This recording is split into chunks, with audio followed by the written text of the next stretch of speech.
আসসালামু আলাইকুম সবাইকে। আশা করি সবাই অনেক ভালো আছেন। আলহামদুলিল্লাহ আমি অনেক ভালো আছি। তো welcome to my new blog. আজকে আমি সকাল থেকে কি করলাম কি না করলাম সেগুলো আপনাদের সাথে অল্প একটু ক্লিপ শেয়ার করব। তো ঘুম থেকে উঠে আমি যেটা করি, আমার বিছনাটা আমি সুন্দরভাবে গুছিয়ে নিই। বিছনাটা গুছানো থাকলে মনে হয় অর্ধেক কাজ কমপ্লিট হয়ে গেছে, মনটা অনেক ফুরফুরে থাকে, মেজাজটা অনেক ভালো থাকে, অন্য কাজ করতেও ভালো লাগে। আর যদি বিছানা বা ঘর অগোছালো থাকে তাহলে কোনো কাজে আর কি এনার্জি আসে না, ভালোও লাগে না। এর মাঝে দেখলেনই তো আমার ছেলে আমাকে একটু আদর করে চলে গেল আর ওর বাবার সাথে বাইরে খেলবে। আমি এখন ঘরটা সুন্দরভাবে গুছিয়ে বিছনাটা ঝাড়ু দিয়ে ঘরটা সুন্দরভাবে ঝাড়ু দিয়ে তারপর বাইরে চলে যাব। এটা আমার প্রতিদিনের রুটিন।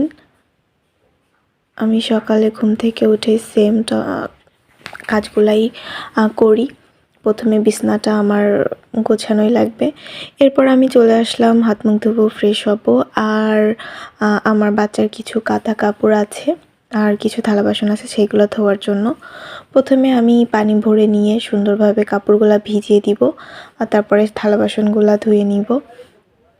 আসলে এই কাপড়গুলা কিন্তু রাতের না, আমি আমার বাচ্চাকে রাতে ডাইপার পরাই, কিন্তু এগুলা হচ্ছে কালকে বিকাল থেকে মানে সন্ধ্যা থেকে রাত 10টা পর্যন্ত, মানে ডাইপার পরানোর আগ পর্যন্ত। আমার বাচ্চা যখন অনেক ছোট ছিল, মানে 1 বছর পর্যন্ত আমি ওকে 24 ঘন্টাই ডাইপার পরাতাম আর হালকা কিছু সময় ডাইপার ফ্রি রাখতাম।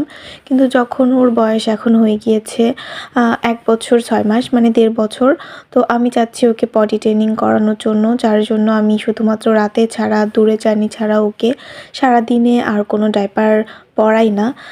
এতে করে ও দ্রুতই একা একা পটি করা বা পিপি করা শিখে যাবে। যে অল্প কিছু থালা বাসন এগুলো আমি সুন্দরভাবে ধুয়ে নিব, তারপরে আমি কাপড়গুলো ধুয়ে দিব। আসলে বাচ্চা কাচ্চার কাপড় যে শুধুমাত্র পিপি করলে বা পটি করলে ধুতে হয় এমনটা না। একটা বাচ্চা যে ড্রেসটা একবার পরে সেই ড্রেসটা না ধুয়ে নেক্সট টাইম আর পরানো যায় না, কারণ ছোট বাচ্চারা ড্রেস অনেক বেশি ময়লা করে ফেলে। এটাই আর কি। আর থালা বাসন হচ্ছে কালকে সব ধুয়ে রেখেছিলাম, এটা জাস্ট আমার হাজব্যান্ড আর আমার বাচ্চার প্লেট, এইগুলো আর কি ধোয়া হয়েছিল না, এই জন্য সকালে উঠে এগুলো ধুয়ে নিচ্ছি।